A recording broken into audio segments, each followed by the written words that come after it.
الشیطان الرجیم بسم اللہ الرحمن الرحیم الحمدللہ رب العالمین الصلاۃ والسلام علی سید المرسلین و خاتم النبیین اما بعد۔ صحیح بخاری باب کتاب البیوع، حدیث نمبر 2096، اردو ترجمہ۔ اپنی ضرورت کی چیزیں ہر آدمی خود بھی خرید سکتا ہے، اور عبداللہ بن عمر رضی اللہ عنہ نے کہا کہ نبی کریم صلی اللہ علیہ وسلم نے حضرت عمر رضی اللہ عنہ سے ایک اونٹ خریدا، اور عبد الرحمن بن ابی بکر رضی اللہ عنہ نے کہا کہ ایک مشرک بکریاں بیچنے لایا تو نبی کریم صلی اللہ علیہ وسلم نے اس سے ایک بکری خریدی۔ آپ نے جابر رضی اللہ عنہ سے بھی ایک اونٹ خریدا تھا۔ ہم سے یوسف بن عیسیٰ نے بیان کیا، کہا کہ ہم سے ابو معاویہ نے بیان کیا، کہا کہ ہم سے اعمش نے بیان کیا، ان سے ابراہیم نخعی نے، ان سے اسود بن یزید نے، اور ان سے عائشہ رضی اللہ عنہا نے کہ رسول اللہ صلی اللہ علیہ وسلم نے ایک یہودی سے کچھ غلہ ادھار خریدا اور اپنی زرع اس کے پاس گروی رکھوائی۔ حدیث نمبر 2097، اردو ترجمہ۔ چوپایا جانوروں اور گھوڑوں گدھوں کی خریداری کا بیان۔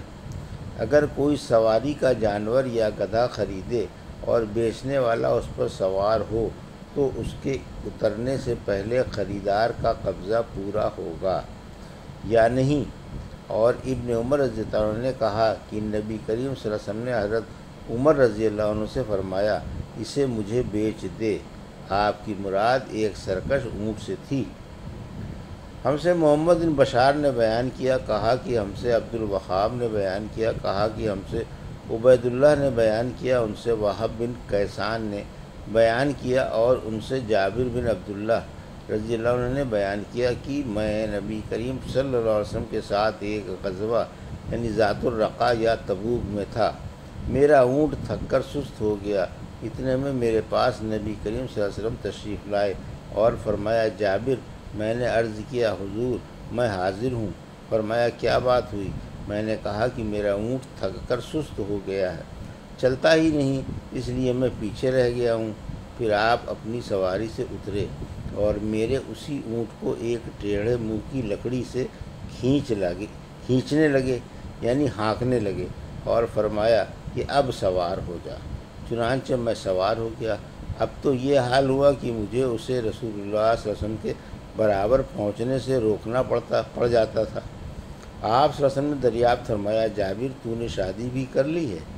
میں نے عرض کیا، جی ہاں، اور دریافت فرمایا کہ کنواری لڑکی سے کی ہے یا بیوہ سے؟ میں نے عرض کیا کہ میں نے تو ایک بیوہ سے کر لی ہے۔ فرمایا، کسی کنواری لڑکی سے کیوں نہ کی؟ تم بھی اس کے ساتھ کھیلتے اور وہ بھی تمہارے ساتھ کھیلتی۔ حضرت جابر بھی کنوارے تھے۔ میں نے عرض کیا کہ میری کئی بہنیں ہیں اور میری ماں کا انتقال ہو چکا ہے، اس لیے میں نے یہی پسند کیا کہ ایسی عورت سے شادی کروں جو انہیں جمع رکھے، ان کے کنگھا کرے اور ان کی نگرانی کرے۔ پھر آپ نے فرمایا کہ اچھا، اب تم گھر پہنچ کر خیر و عافیت کے ساتھ خوب مزے اڑانا۔ اس کے بعد فرمایا، کیا تم اپنا اونٹ بیچو گے؟ میں نے کہا، جی ہاں۔ چنانچہ آپ نے ایک اوقیہ چاندی میں خرید لیا۔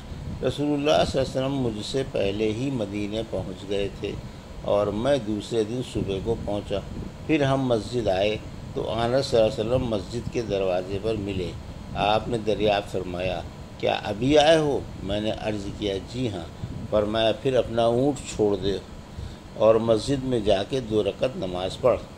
میں اندر گیا اور نماز پڑھی۔ اس کے بعد آپ نے بلال رضی اللہ عنہ کو حکم دیا کہ میرے لیے ایک اوقیہ چاندی تول دے۔ انہوں نے ایک اوقیہ چاندی جھکتی ہوئی تول دی۔ میں پیٹھ موڑ کے چلا تو آپ نے فرمایا کہ جابر کو ذرا بلاؤ۔ میں نے سوچا کہ شاید اب میرا اونٹ پھر مجھے واپس کریں گے، حالانکہ اس سے زیادہ ناگوار میرے لیے کوئی چیز نہیں تھی۔ چنانچہ آپ نے یہی فرمایا کہ یہ اپنا اونٹ لے جا اور اس کی قیمت بھی تمہاری ہے۔ حدیث نمبر 2098، اردو ترجمہ۔ جاہلیت کے بازاروں کا بیان جن میں اسلام کے زمانے میں بھی لوگوں نے خرید و فروخت کی۔ ہم سے علی بن عبداللہ نے بیان کیا، انہوں نے کہا کہ ہم سے سفیان بن عینیہ نے بیان کیا، ان سے عمرو بن دینار نے، اور ان سے ابن عباس رضی اللہ عنہ نے کہ عکاظ، مجنہ اور مجاز یہ سب زمانے جاہلیت کے بازار تھے۔ جب اسلام آیا تو لوگوں نے ان میں تجارت کو گناہ سمجھا۔ اس پر اللہ تعالیٰ نے یہ آیت نازل کی۔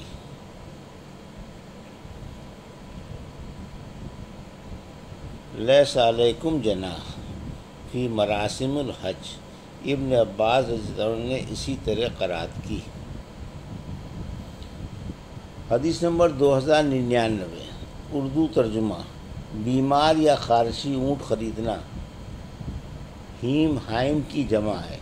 حائم اعتدال میانہ روی سے گزرنے والا۔ ہم سے علی بن عبداللہ مدینی نے بیان کیا، کہا کہ ہم سے سفیان بن عینیہ نے بیان کیا کہ عمرو بن دینار نے کہا، یہاں مکے میں ایک شخص نو اس کا نام تھا، اس کے پاس ایک بیمار اونٹ تھا۔ حضرت عبداللہ بن عمر رضی اللہ عنہ گئے اور اس کے شریک سے وہی اونٹ خرید لائے۔ وہ شخص آیا تو اس کے ساجی نے کہا کہ ہم نے تو وہ اونٹ بیچ دیا۔ اس نے پوچھا کہ کسے بیچا؟ شریک نے کہا کہ ایک شیخ کے ہاتھوں جو اس طرح کے تھے۔ اس نے کہا، افسوس، وہ تو عبداللہ بن عمر تھے۔ چنانچہ وہ آپ کی خدمت میں حاضر ہوا اور عرض کیا کہ میرے ساتھی نے آپ کو مریض اونٹ بیچ دیا ہے، اور آپ سے اس نے اس کے مرض کی وضاحت بھی نہیں کی۔ عبداللہ بن عمر رضی اللہ عنہ نے فرمایا کہ پھر اسے واپس لے جاؤ۔ بیان کیا کہ جب وہ اس کو لے جانے لگا تو عبداللہ بن عمر رضی اللہ عنہ نے فرمایا کہ اچھا رہنے دو، ہم رسول اللہ صلی اللہ علیہ وسلم کے فیصلے پر راضی ہیں۔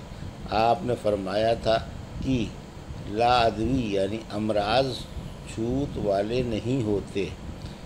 علی بن عبداللہ مدینی نے کہا کہ سفیان نے اس روایت کو عمرو سے سنا۔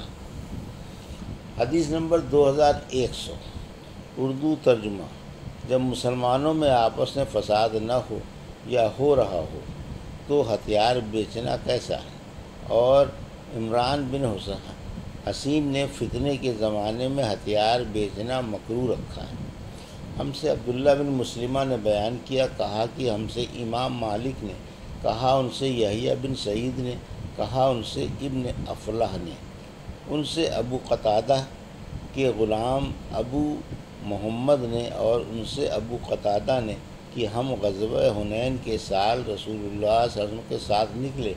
نبی کریم صلی اللہ علیہ وسلم نے مجھے ایک ذرہ بخش دی اور میں نے اسے بیچ دیا۔ پھر میں نے اس کی قیمت سے قبیلہ بنی سلمہ میں ایک باغ خرید لیا۔ یہ پہلی جائیداد تھی جسے میں نے اسلام لانے کے بعد حاصل کیا۔ حدیث نمبر 2101، عطر بیچنے والوں اور مشک بیچنے کا بیان۔ ہم سے موسیٰ بن اسماعیل نے بیان کیا، انہوں نے کہا کہ ہم سے عبد الواحد نے بیان کیا، انہوں نے کہا کہ ہم سے ابو بردہ بن عبداللہ نے بیان کیا، انہوں نے کہا کہ میں نے ابو بردہ بن ابی موسیٰ سے سنا، اور ان سے ان کے والد ابو موسیٰ رضی اللہ عنہ نے بیان کیا کہ رسول کریم صلی اللہ علیہ وسلم نے فرمایا، نیک ساتھی اور برے ساتھی کی مثال مشک بیچنے والے عطار اور لوہار کی سی ہے۔ مشک بیچنے والے کے پاس سے تم دو اچھائیوں میں سے ایک نہ ایک ضرور پالو گے، یا تو مشک ہی خرید لو گے، ورنہ کم از کم اس کی خوشبو تو ضرور ہی پا سکو گے، لیکن لوہار کی بھٹی یا تمہارے بدن اور کپڑے کو جھلسا دے گی، ورنہ بدبو تو اس سے تم ضرور پالو گے۔ حدیث نمبر 2102، اردو ترجمہ۔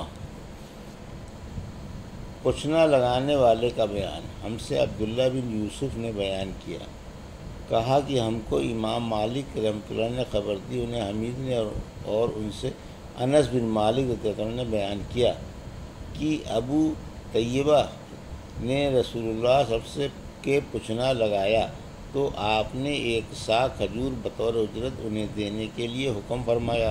اور ان کے مالک کو فرمایا کہ ان کے خراج میں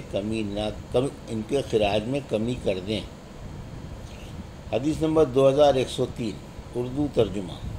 ہم سے مسدد نے بیان کیا، کہا کہ ہم سے خالد نے جو عبداللہ کے بیٹے ہیں بیان کیا، ان سے خالد خدا نے بیان کیا، ان سے اکرمہ نے اور ان سے ابن عباس رضی اللہ عنہ نے بیان کیا کہ نبی کریم صلی اللہ علیہ وسلم نے پشنا لگوایا، اور جس نے پشنا لگایا اسے آپ نے اس کی اجرت بھی دی۔ اگر اس کی اجرت حرام ہوتی تو آپ اس کو ہرگز نہ دیتے۔ یہ تھی صحیح بخاری باب کتاب البیوع کی حدیث نمبر 2096 سے 2103 کا اردو ترجمہ جو ابھی آپ نے سماعت فرمایا۔ اللہ سے دعا ہے کہ اللہ ہمیں ان حدیثوں کی صحیح سمجھ عطا فرما اور ان پر عمل کرنے کی توفیق عطا فرما۔ آمین یا رب العالمین۔